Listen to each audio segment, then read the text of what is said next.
اشرف جہانگیر سمنانی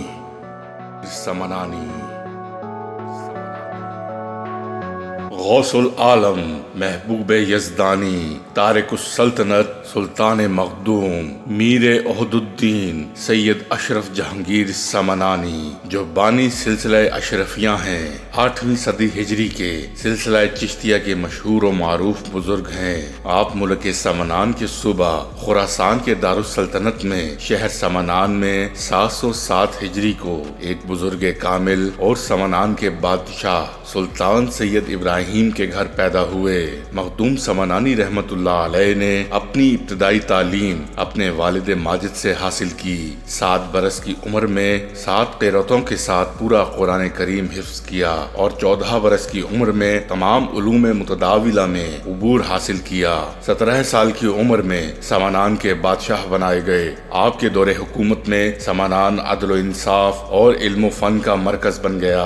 آپ کا دل امور سلطنت سے اچاٹ ہونے لگا اور راہ سلوک و معرفت کی طرف طبیعت مائل رہنے لگی۔ شیخ رکن الدین علاء الدین سمنانی موتفی 736 ہجری، شیخ عبد الرزاق کاشی، امام عبداللہ یافعی، سید علی حمدانی، شیخ عماد الدین تبریزی اور دیگر اکابر صوفیاء و علماء سے علوم شریعت و طریقت سے بہرہ مند ہوئے۔ 25 سال کی عمر میں اشارہ غیبی پر سمنان چھوڑ کر سلطنت اپنے چھوٹے بھائی سید محمد عارف کے سپرد کر کے ہندوستان کی طرف روانہ ہوئے۔ ہندوستان کے مشہور قدیم ہندی اور فارسی کے ادیب ملک محمد جائسی کا قول ہے، امت محمدیہ کے صدیقین میں 2 شخص ترک سلطنت کے لحاظ سے تمام اولیاء پر فضیلت رکھتے ہیں، ایک سلطان الطارقین خواجہ ابراہیم بن ادھم اور دوئم سلطان سید اشرف جہانگیر سمنانی رحمت اللہ علیہم۔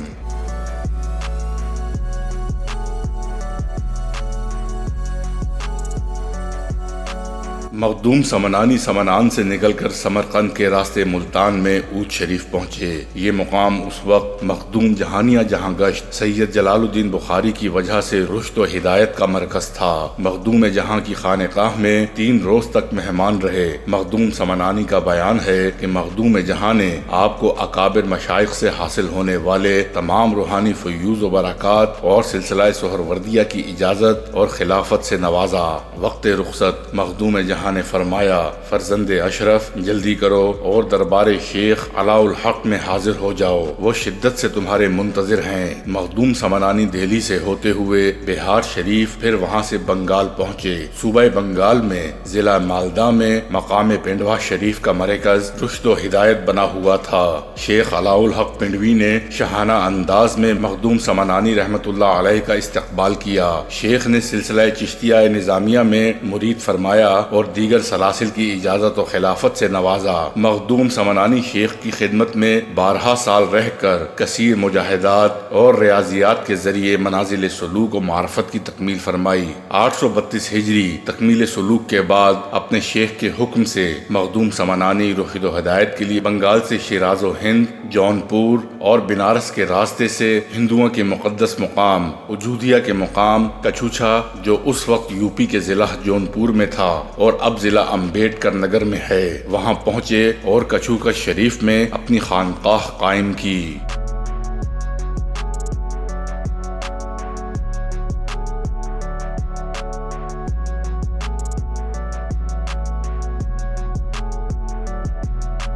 مخدوم اشرف جہانگیر سمنانی رحمت اللہ علیہ صرف عربی اور فارسی پر ہی عبور نہیں رکھتے تھے، بلکہ اردو زبان کے پہلے ادیب بھی مانے جاتے ہیں۔ چنانچہ جامعہ کراچی کے شعبہ اردو کے سابق سربراہ اور ڈاکٹر ابو اللیث صدیقی نے اپنی تحقیق میں دریافت کیا ہے کہ آپ کا ایک رسالہ اردو نثر میں اخلاق و تصوف میں بھی تھا۔ پروفیسر حامد حسن قادری کی تحقیق بھی یہی ہے کہ اردو میں سب سے پہلی نثری تصنیف سید اشرف جہانگیر سمنانی کا رسالہ اخلاق و تصوف ہے، جو 758 ہجری بمطابق 1308 عیسوی میں تصنیف کیا گیا۔ یہ قلمی نسخہ ایک بزرگ مولانا وجیہ الدین کے ارشادات پر مشتمل ہے اور اس کے 28 صفحات ہیں۔ قادری صاحب نے یہ بھی ثابت کیا ہے کہ مذکورہ رسالہ اردو نثر ہی نہیں بلکہ اردو زبان کی پہلی کتاب ہے۔ اردو نثر میں اس سے پہلے کوئی کتاب ثابت نہیں، بس محققین کی تحقیق سے ثابت ہوا کہ سید اشرف جہانگیر سمنانی اردو نثر نگاری کے پہلے ادیب و مصنف ہیں۔ آپ نے 31 تصانیف تحریر فرمائیں جو مرور ایام کے ساتھ ناپید ہو گئیں، لیکن اب بھی 10 کتابیں ایسی ہیں جو صحیح حالت میں ہیں اور عالم اسلام کی مختلف جامعات میں محفوظ ہیں۔ اکثر کتابیں فارسی میں تھیں، بعد میں انہیں آپ نے عربی میں ترجمہ کیا۔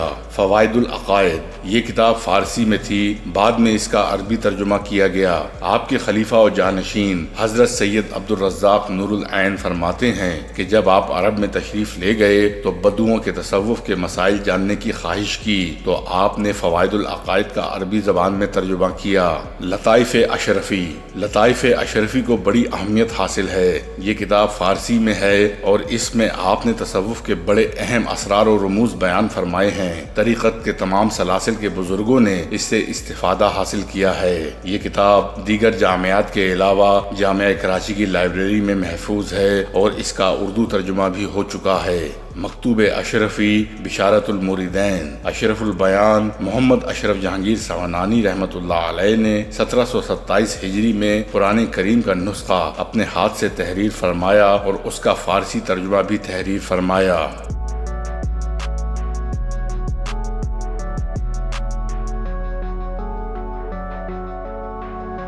ایک روز سید اشرف رحمۃ اللہ علیہ دلی کی مسجد میں نماز فجر ادا کرنے گئے۔ وہاں ان کی ملاقات ممتاز بزرگ مولانا محمد کریم الدین سے ہوئی۔ مولانا محمد کریم الدین کو مدت سے نماز میں لذت حاصل نہیں ہو رہی تھی۔ وہ سجدے میں حضوری کے خواہش مند تھے۔ مولانا صف میں سید اشرف کے ساتھ شانہ جوڑ کر کھڑے ہو گئے۔ جب نماز شروع ہوئی تو مولانا کریم الدین کو یوں محسوس ہوا کہ ان کے پاؤں زمین پر نہیں ہیں اور کعبہ شریف ان کے سامنے ہے۔ دوسری رکعت میں انہوں نے اپنے آپ کو عرش معلیٰ پر پایا اور نماز ختم ہونے سے پہلے مقام جبروت پر پہنچ گئے۔ جب نماز ختم ہوئی تو مولانا محمد کریم الدین کی حالت غیر ہو چکی تھی۔ آپ کو سید اشرف جہانگیر سمنانی رحمۃ اللہ علیہ نے سہارا دیا اور فرمایا، مولانا لذت سفر میں ہے، قیام میں نہیں۔ ایک جگہ کھڑے رہ رہ کر تو حیوان بھی تنگ پڑ جاتے ہیں، آپ سالوں سے ایک جگہ مقیم ہیں۔ مولانا محمد کریم الدین نے سید اشرف رحمۃ اللہ علیہ کو ایسا دریا کہا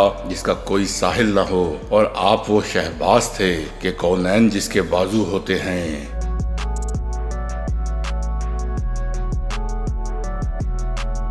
شیخ کبیر سرہر پوری تحصیل علم سے فارغ ہو کر کسی جگہ مرید ہونا چاہتے تھے۔ ایک رات انہوں نے خواب میں دیکھا کہ ایک نورانی چہرہ اور لال رنگ کے ایک بزرگ نے انہیں بیعت کیا ہے۔ ان کے دل میں خیال پیدا ہوا کہ اس ملک کے صاحب ولایت حاجی چراغ ہند ہیں، ان کے پاس جانا چاہیے۔ جب ان کی خدمت میں پہنچے تو جو صورت انہوں نے خواب میں دیکھی تھی نہ پائی۔ حیران ہو کر ان کی خانقاہ میں رہنے لگے۔ جب میر سید اشرف جہانگیر سمنانی رحمۃ اللہ علیہ کی ولایت کا چرچا ہوا تو وہ ان کی خدمت اقدس میں حاضر ہوئے اور دیکھتے ہی پہچان لیا کہ یہی بزرگ ہیں جن سے خواب میں بیعت کی تھی۔ پس سر قدموں میں رکھ دیا اور مرید ہو گئے۔ حضرت شیخ نے اپنے اصحاب کو مخاطب کر کے فرمایا کہ یہ وہی بچہ شیر ولایت ہے جس کے متعلق میرے شیخ نے بشارت دی تھی، میں اس کے انتظار میں تھا۔ غرض جب یہ خبر شیخ حاجی چراغ ہند کو پہنچی تو بہت رنجیدہ خاطر ہوئے اور کہنے لگے کہ کبیر مر جائے کہ یہاں سے جا کر وہاں مرید ہو گیا ہے۔ جب میر سید جہانگیر رحمت اللہ علیہ نے یہ بات سنی تو فرمایا، اے بیٹے فکر مت کر، تم ایک دن پیر کبیر بنو گے، لیکن میں نے جو کچھ تمہارے حق میں کہا ہے تم بھی ان کے حق میں کچھ کہو۔ شیخ کبیر نے کہا، پہلے حاجی چراغ مرے گا۔ چنانچہ اسی طرح ہوا۔ پہلے شیخ حاجی چراغ فوت ہوئے اور اس کے 5 برس بعد شیخ کبیر نے رحلت فرمائی۔